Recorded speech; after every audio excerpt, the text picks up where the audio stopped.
Bismillahirrahmanirrahim. Assalamualaikum warahmatullahi wabarakatuh. Alhamdulillah rabbil alamin wal 'aqibatu lil muttaqin wa la 'udwana illa 'alal zalimin.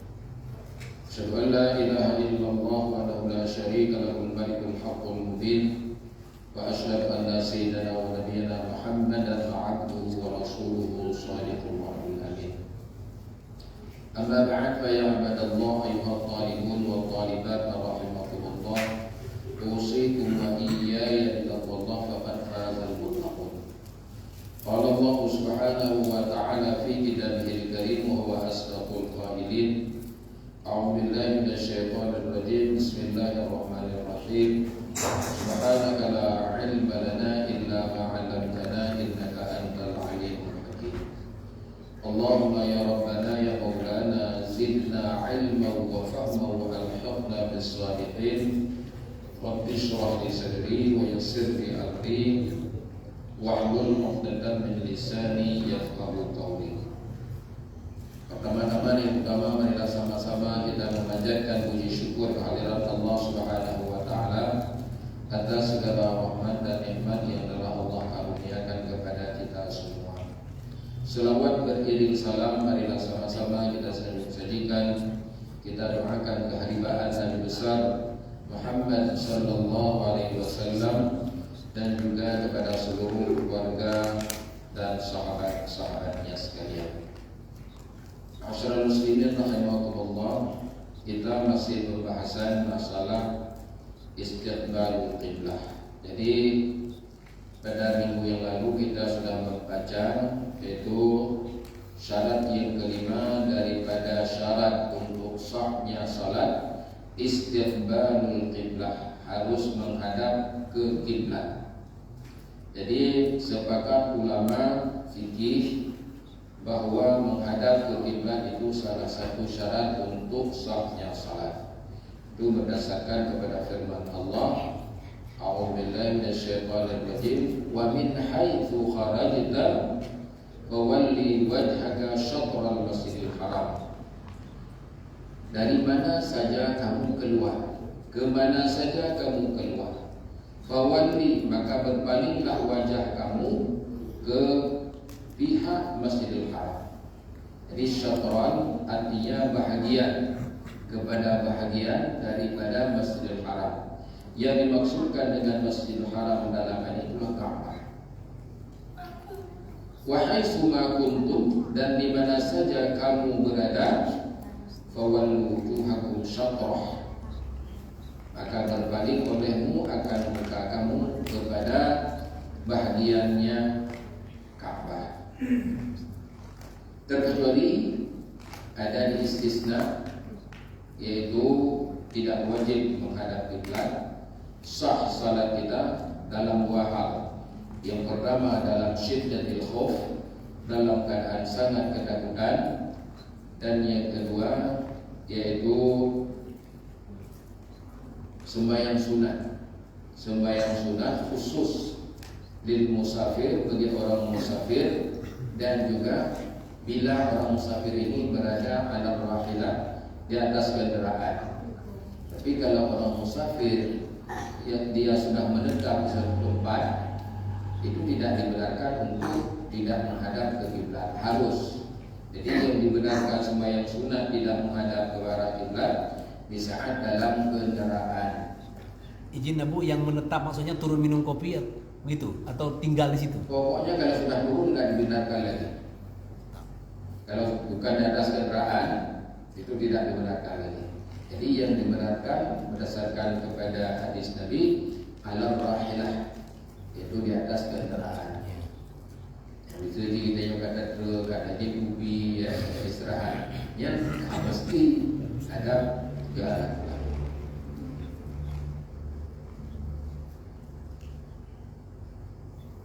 Kemudian juga sepakat ulama mengatakan bagi orang yang menghadap, yang melihat Baitullah Ka'bah al-Musharrafah, itu sepakat ulama juga mengatakan wajib menghadap kepada Id.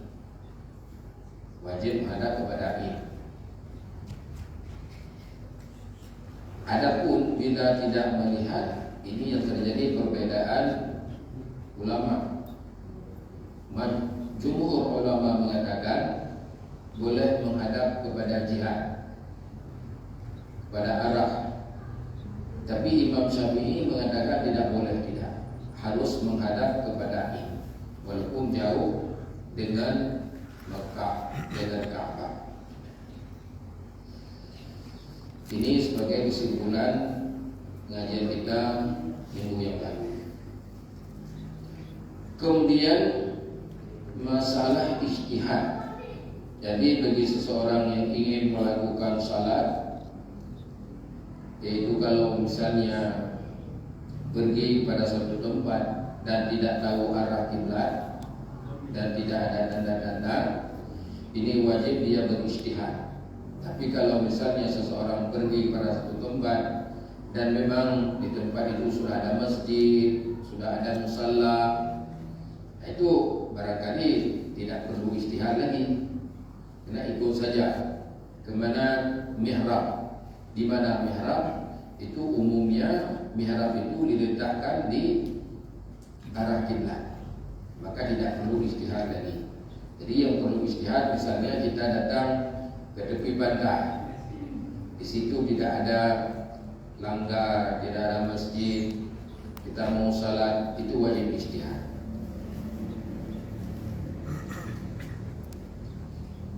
Kemudian Imam Hambali mengatakan in bana lahu yatil khata' wa huwa fi shalah istadara ila jihatil Ka'bah.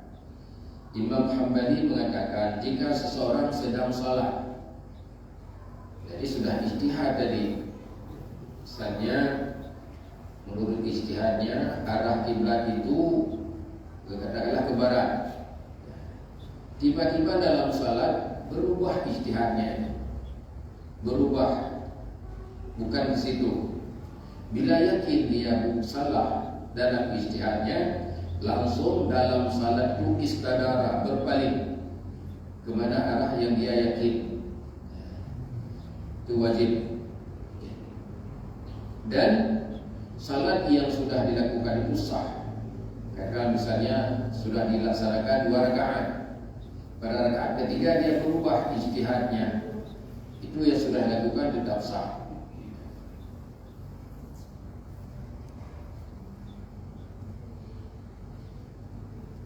Wa in tabayyana khata' ijtihadahu ba'da as-salah bi an shalla ila ghairi jihati al-Ka'bah yaqinan lam yalzamhu i'adah. Bila ternyata salah ijtihad kita sesudah salat, bukan dalam salat, sesudah salat, ternyata salah, ada orang yang siqah, ada orang yang kepercayaan memberitahu kepada kita, Bapak salah arah kiblatnya, bukan di situ. Maksudnya orang tempatan yang beritahu kepada kita, bagaimana hukumnya? Tidak perlu lagi iadah, salat kita itu sudah sah.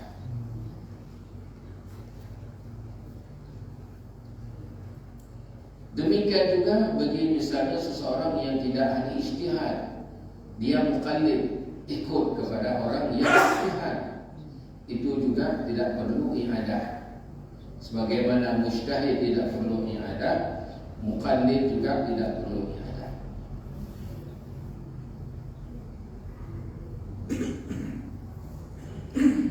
Amma man shalla fil hadar ila ghairi al-Ka'bah sawa'un akana basiran am a'ma thumma bana al-ghata fa 'alaihi al-i'adah.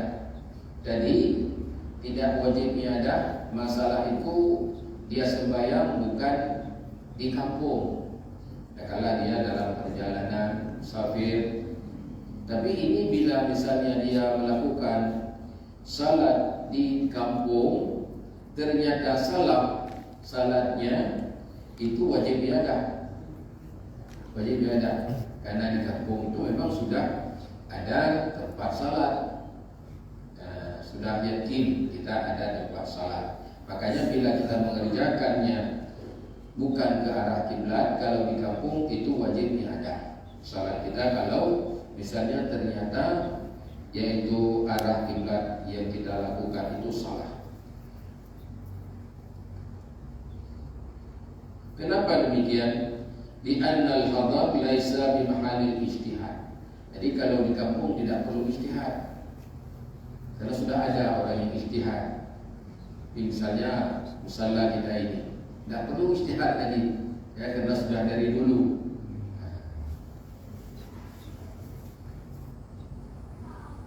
Lianna man fihi yaqdiru ala ma bil qiblah bil ma'arif. Karena istilahnya orang kampung dia sanggup untuk mengenal kiblat itu bil ma'arif dengan mihrab. Ya menata musalla kan empat mihrab nya, berarti apalagi bisa jadi bahasa Arab karena garisan saf-saf.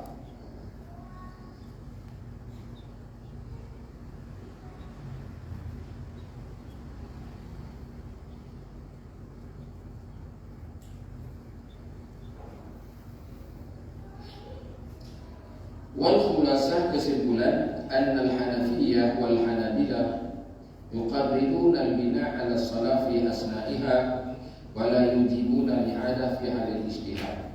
Wa tabayyana khata' ba'da al-faragh min as-salah. Wal Malikiyah wa Syafi'iyah yuqarriruna qata' as-salah idza 'arifa al-khata' fiha wa i'adati as-salah idza 'arifa al-khata' ba'daha. Rupanya ada perbedaan di antara mazhab Hanafi, Hambali dan juga Maliki dan Syafi'i. Jadi yang mengatakan tadi tidak wajib iadah lagi bila ternyata salah itu mazhab Hambali dan Hanafi. Adapun mazhab Malik dan Syafi'i yaitu bila sedang kita melakukan salat yakin bahwa ijtihad kita itu khata, maka kita wajib meruntuhkan salat dalam mazhab Syafi'i. Kemudian wajib diulang lagi salat kita apabila ternyata sesudah selesai salat itu betul-betul khata, salah.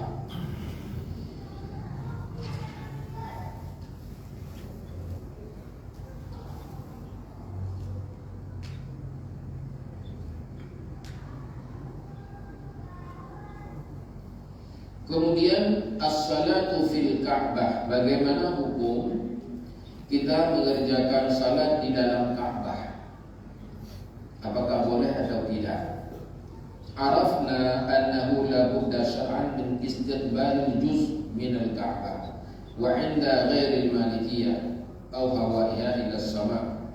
Wasabit anhu sallallahu annahu dakhala al-Ka'bah al-musharrafah yawma fathi Makkah marrah wahidah wa shalla fiha, yaitu bahwa menghadap juzuk daripada Ka'bah atau kepada hawa Ka'bah itu ke langit, misalnya kita berada di atas.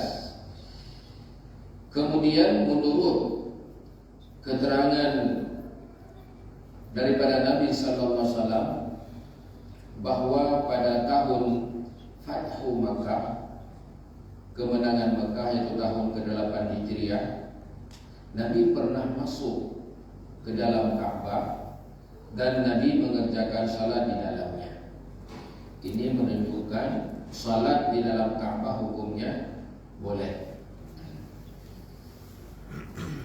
Itu tidak perlu memilih menghadap kemana, Abu, ya, langsung aja kemana saja, ya. Karena kemana saja, kemana ya. Jadi Sama seperti kita misalnya berada di sekeliling Ka'bah di Mekah. Kadang-kadang kita pada suatu ketika menghadap ke timur, kadang-kadang menghadap ke barat, kadang-kadang ke utara. Itu semuanya boleh, karena Ka'bah itu berada di tengah. Kita boleh di sekelilingnya. Kemudian juga ada hadis daripada Abdullah bin Umar, annahu qala li Bilal. Abdullah bin Umar, anak Sayyidina Umar, mengatakan kepada Bilal bin Rabah, beliau menanyakan, hal sallallahu Nabi sallallahu alaihi wasallam fil Ka'bah. Jadi Abdullah bin Umar menanyakan kepada Bilal, ya Bilal, adakah Rasulullah pernah melakukan salat di dalam Ka'bah? Qala, Bilal menjawab, na'am, ya, Nabi pernah mengerjakan salat di dalam Ka'bah. Raka'ataini, yaitu 2 rakaat. Bainas sariyatain, yaitu di antara 2 tiang. Jadi di dalam Ka'bah itu ada 3 tiang penyangga. Jadi Nabi berdiri di antara 2 tiang. Bainas sariyatain an yasarika idza dakhalta, itu berada di sebelah kiri di saat kita masuk ke dalam Ka'bah. Thumma kharaja fa shalla fi wajhil Ka'bah raka'atain. Kemudian setelah Nabi turun dari Ka'bah, keluar dari Ka'bah, Nabi salat lagi 2 rakaat menghadap ke Ka'bah.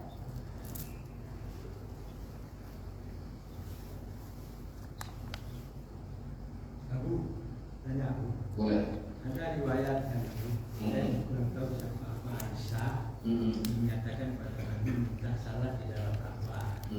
Terus Nabi mengatakan salatlah di hijir itu, karena hijir itu adalah bagian daripada Ka'bah. Betul. Dilarang oleh Nabi. Apa karena perempuan? Ya, artinya Sayyidah Aisyah itu merasa cemburu sedikit, di mana yang masuk ke dalam Ka'bah itu dilihat hanya laki-laki.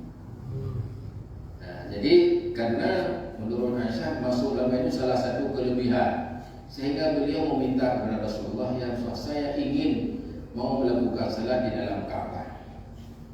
Maka Nabi menjawab Aisyah,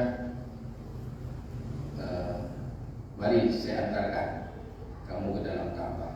Maka beliau mengambil Aisyah membawa ke dalam hijir. Salat di sini. Ya Rasulullah, saya mau salat di dalam Ka'bah. Ini bahagian dari Ka'bah. Enggak perlu orang perempuan capek-capek untuk naik ke dalam Ka'bah. Ini sama sembahyang di dalam hijir, sama sembahyang di dalam Ka'bah. Karena hijir itu bahagian dari Ka'bah. Jadi menunjukkan bahwa salat dalam hijir itu salat di dalam Ka'bah. Berarti orang perempuan nggak boleh ya, nggak usah. Berarti dengan kata lain nggak boleh itu Bu ya, bukan nggak usah ya? Ya. Nggak boleh, bukan berarti nggak usah ya? Memang nggak boleh kalau perempuan. Tidak perlu, bukan dilarang. Ya, artinya untuk apa capek-capek? Selama sama, pahalanya sama, faedahnya sama, nggak perlu capek-capek seorang perempuan. Nah, seperti ada juga Sayyidah Aisyah dan perempuan lain minta ikut berperang. Nah, jadi kata Nabi, perempuan itu tidak perlu ikut perang, cukup saja misalnya berhaji. Haji itu fadilahnya sama seperti berperang. Berarti penasaran, tetap penasaran.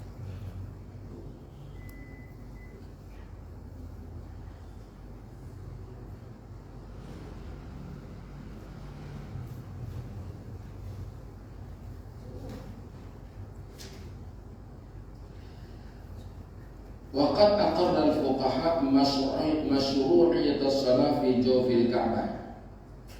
Dan ulama fikih telah menetapkan bahwa salat di dalam Ka'bah itu masyru', diperintahkan. Jadi siapa saja yang masuk ke dalamnya, maka alangkah baiknya kalau dia melakukan sembahyang 2 rakaat. Maka setiap orang termasuk presiden presiden seluruh dunia yang diberikan kehormatan masuk ke dalam Ka'bah, semua melakukan salat 2 rakaat di dalamnya. Di termasuk Pak Harto kita dulu ya, itu sempat salat di dalamnya. Jokowi Di dalam Ka'bah salahnya itu di itu nggak ada di apa-apa. Plaza Ica yang sebelah. Jadi yang ada cuma tiang-tiang kaca, 3 buah. Saya beberapa itu penyangga atapnya di dalam.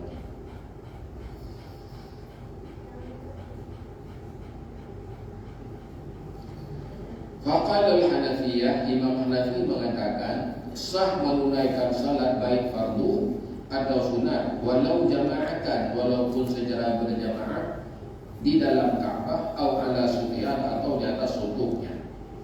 Jadi menurut Imam Hanafi, kita boleh melakukan salat di dalam Ka'bah baik salat fardu atau salat sunat, baik secara berjamaah atau furada atau masing-masing.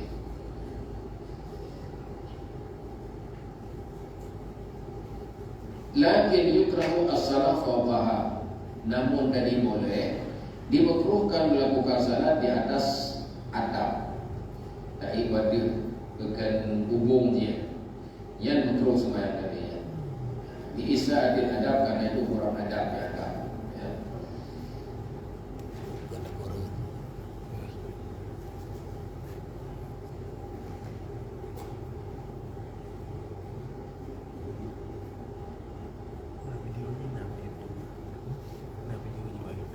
Presiden Ceknya yang udah ini Obama tapi rakan tadi. Wa in sallal imam bi jama'atin faja'ala ba'dhum dhahrahu ila dhahri al-imam jaza.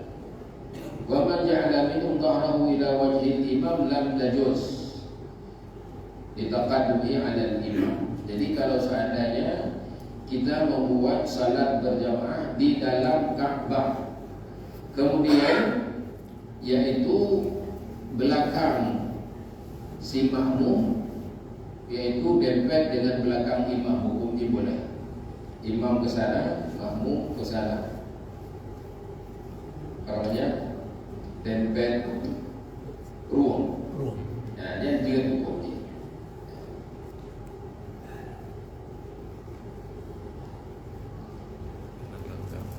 Dalam apa? Karena dupat buho juga.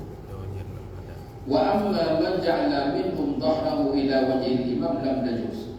Yang tidak boleh kalau misalnya imam salat katakanlah ke arah barat, kemudian makmum berdiri di depan imam, itu tidak boleh. Tapi kalau misalnya imam ke barat, makmum ke timur, Selatan, itu tidak ada masalah, boleh. Itu di dalam Ka'bah, ya, usul dalam Ka'bah.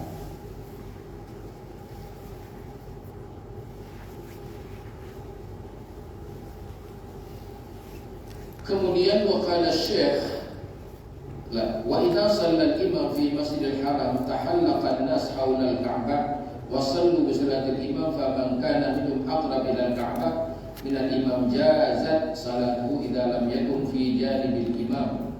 Lianna taqaddum wa ta'akhur innama yadhhar inda intihadil jahil.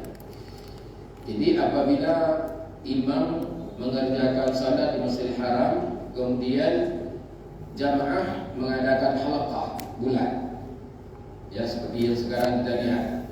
Jadi kalau dulu itu tidak ada salat, zaman dulu itu masing-masing itu ada imam sendiri. Ada Imam Syafi'i, ada Imam Hambali, ada Imam Maliki, ya, keempat mazhab itu empat masing-masing salat. Tapi sesudah itu yaitu disatukan. Jadi sesuai dengan penjelasan di sini bahwa kalau misalnya dibuat satu imam seperti sekarang, yang tidak boleh di arah imam itu tidak boleh yang ke depan. Tapi di luar arah imam itu boleh. Makanya sekarang kalau misalnya kita melihat imam berdiri di belakang makam Ibrahim, maka di depan imam itu dikosongkan. Kalau seandainya imam berdiri di bawah depan muazzin, itu pas di antara rukun Yamani dan Hajarul Aswad, itu juga dikosongkan di depannya. Samping itu dempet dengan Ka'bah tidak ada masalah, itu hukumnya boleh.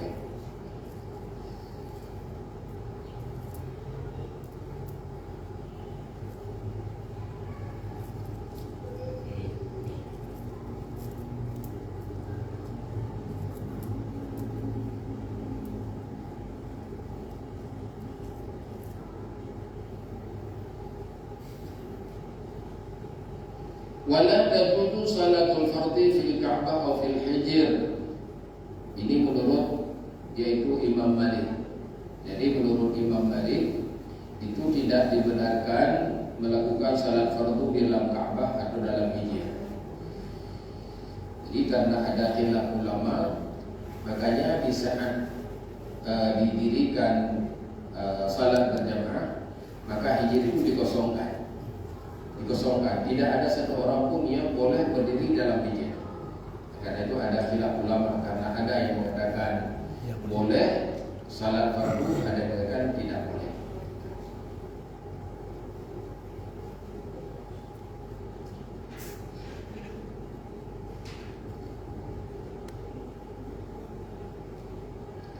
Waqala Syafi'iyah, dan Imam Syafi'i mengatakan tajuzu salat fardan aw naflan fil Ka'bah.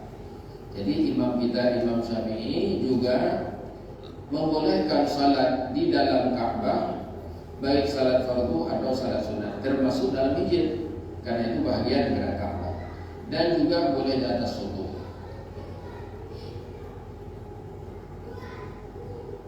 Wa inna masahal istiqbalul hawaiya liman huwa kharij anha, ولأنه يعد حينئذ متوجها إليها كالمصلي على أعلى منها كعبة تونس.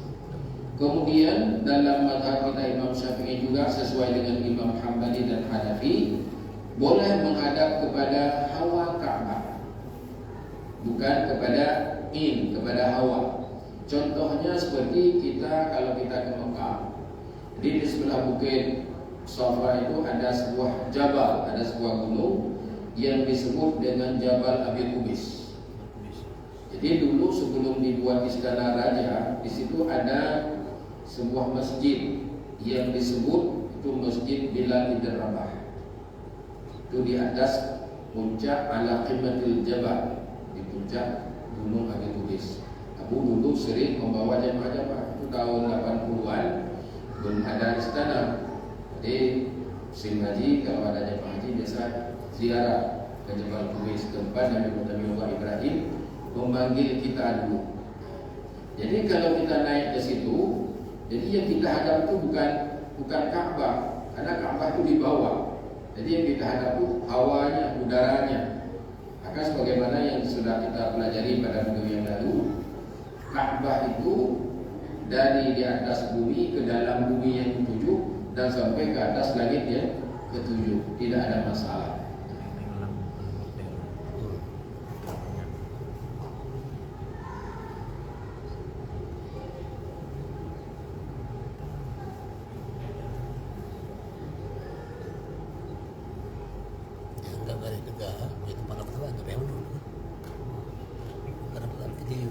Wa ajazal Hanabilah aidan salatan nafilah fil Ka'bah wa la suqya. Jadi mazhab Hanafi atau Hambali ada agak beda sedikit dengan Syafi'i. Kalau Syafi'i boleh kita melakukan salat fardu dan sunat dalam Ka'bah, tapi dalam mazhab Hambali yang dibenarkan hanya salat sunat saja, karena itu yang sebut kepada Nabi tadi waktu masuk ke dalamnya hanya melakukan salat sunat 2 rakaat, tidak melakukan salat fardu. Dan tidak pernah datang hadis yaitu Nabi pernah sekali misalnya melakukan salat zuhur atau asar atau subuh dalam Ka'bah, tidak ada. Jadi yang ada sembahyang sunat saja.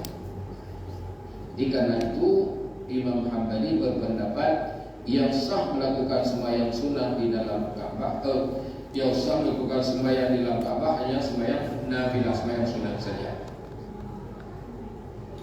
Karena juga berdasarkan kepada Firman Allah tadi, wahai suma kuntum fawallu wujuhakum syatra.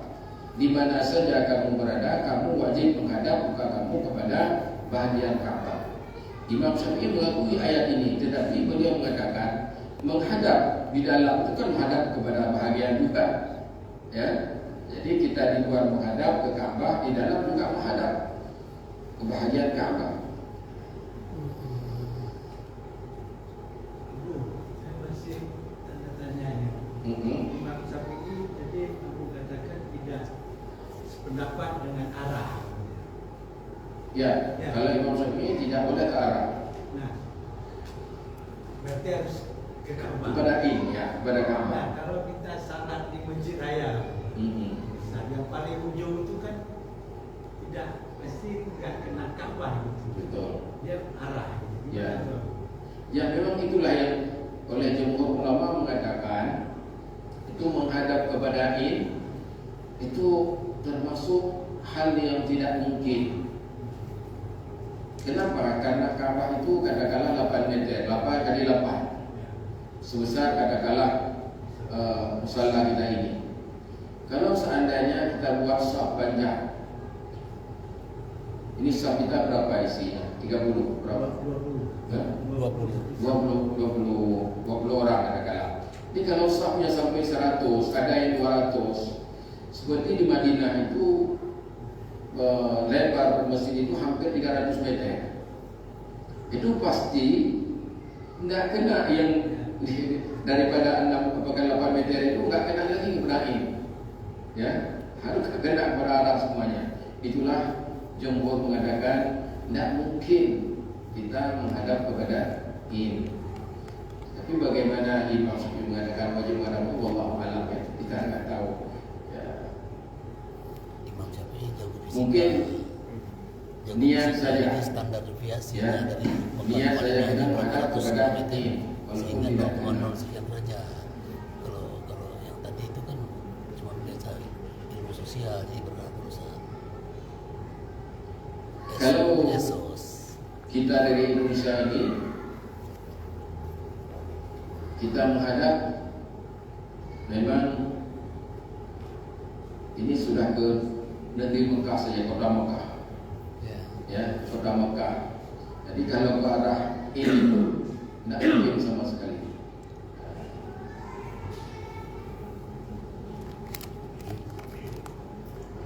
Jadi sama dengan jumhur ulama, kebanyakan ulama Hanafi, Hambali, Maliki mengatakan boleh menghadap kepada arah.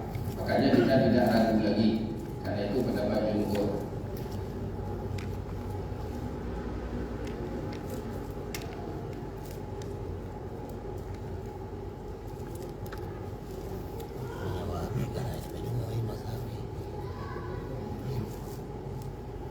Kemudian kenapa sembahyang sunat dalam mazhab Hambali dibenarkan walaupun tidak di dalam Ka'bah?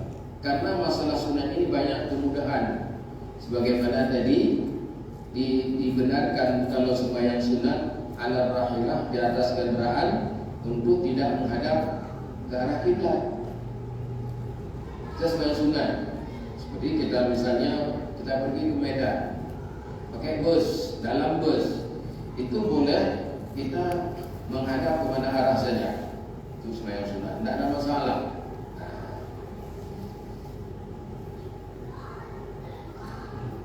Karena sembahyang sunat yaitu memang diberikan keringanan dan banyak kemudahan, makanya diboleh sembahyang sunat beda dengan sembahyang fardu. Kalau sembahyang nafilah itu boleh sambil duduk.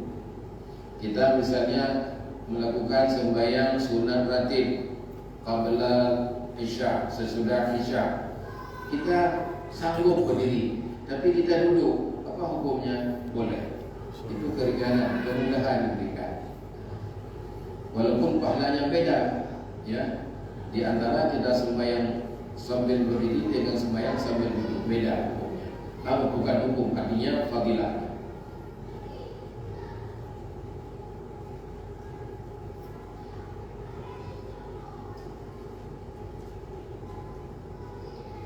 Kemudian salatun nafilah ala rahdil musafir, yaitu tatawu ala rahdil musafir qabla jihadil maqsadi bi ijma'il ulama. Jadi ijma' ulama mengatakan boleh kita sembahyang sunat di atas kendaraan dalam musafir, itu sepakat ulama. Karena ada hadis yaitu daripada Amir bin Rabi'ah, qala ra'aitu Rasulullah sallallahu alaihi wasallam wa huwa ala ra'yati yusabbihu yumiku bi ra'sihi qibala ayyi wijhatin tawajjah. Jadi Amir bin Rabi'ah mengatakan, saya pernah melihat dengan mata saya bahwa Rasulullah SAW sembahyang ala rahilnya di atas kendaraannya. Beliau mengucapkan takbir, kemudian beliau mengisyaratkan dengan kepalanya di saat beliau rukuk dan sujud.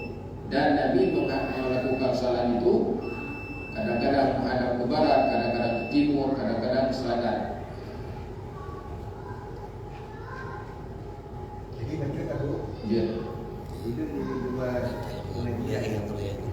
dan Lantungan wajib Ya. wajib mendengarkan nasihat wajib mendengar dari kati dari kan. Jadi sedangkan khutbah nasihat di dalam dan yang mengenai menyaksikan pengantin wakil tujuh pengantin nasihat punya nabuga habanya akibat hukum dia. Nabung yang buka haba dengan bukti nasihat dari kaulah dengarnya udah buka habanya untuk jipo buka haba.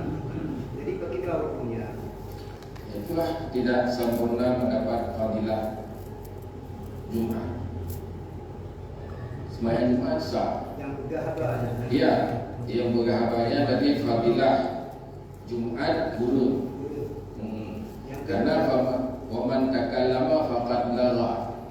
Jadi orang yang berbicara sedang khatib berkhutbah, maka dia lagha, artinya sudah mengerjakan sebuah pekerjaan yang dapat mengurangi pahala. Ya. Wajib katanya membuat. Ya, wajib. Cuma yang kedua wajib mengganti ciri manusia. Jadi kawannya bukti nasihat, ubah nama dia kan. Bukti nasihat. Jadi sedangkan danyo yang menyaksikan saksi yang tidak peserta kan, dibuka apa sebagiannya bagi bang punya. Dia kan ambil. Bukan nikah. Oh, khutbah nikah. Kalau khutbah nikah tidak ada masalah. Kalau khutbah nikah tidak ada masalah. Jadi yang ini masalah khutbah Jumat yang dilarang berbicara. Tapi kalau khutbah nikah, Bayar menikah tidak dengan dengan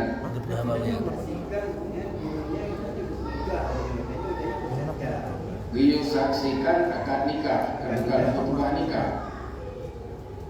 Karena biasa kan bisa-bisa di saat nasihat misalnya satu orang nanti akan nikahnya ada kalau wali misalnya, nah itu yang perlu bagi dua orang saksi mendengar, tidak boleh ngomong sebagai saksi. Tapi yang lain tidak perlu, tidak wajib.